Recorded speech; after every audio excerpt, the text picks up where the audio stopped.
Hello and welcome to Meadow Bakery. In this video, I'll be showing you how to bake some burger buns. Start off by adding some butter to a bowl of flour and rub it in with your hands. Rub it in until all the butter is mixed in like this. Add in the yeast, sugar and salt and mix it in with your hands.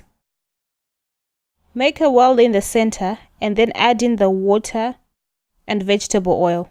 Mix it together with a wooden spoon until it is too thick to mix with the spoon, and then put the spoon to one side and knead the mixture in the bowl with your hands until it forms a ball like this.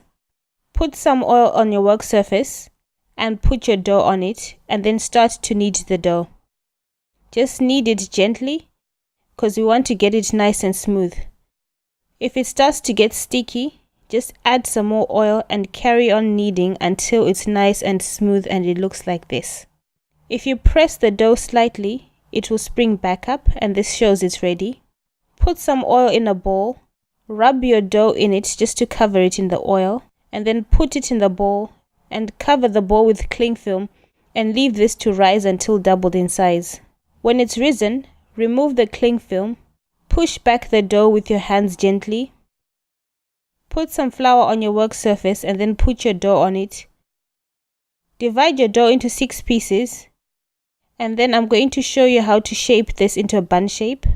So just get one of the pieces and just stretch it and tuck it under your dough. Stretch and tuck it until it is firm like this, and when you press it gently it springs back up. Put this on your baking tray and repeat the process with the other 5 buns. Cover the baking tray with some oiled cling film and leave them to rise until doubled in size. A few minutes before they finish rising, preheat your oven to 200 degrees Celsius.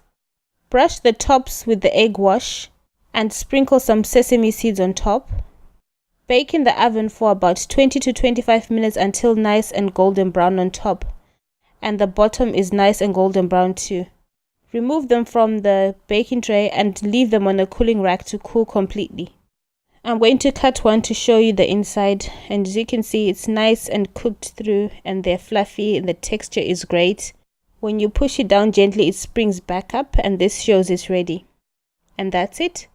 Thanks for watching and see you again soon. For more videos like this, visit my website www.meadowbakery.com. Please like and subscribe to my channel.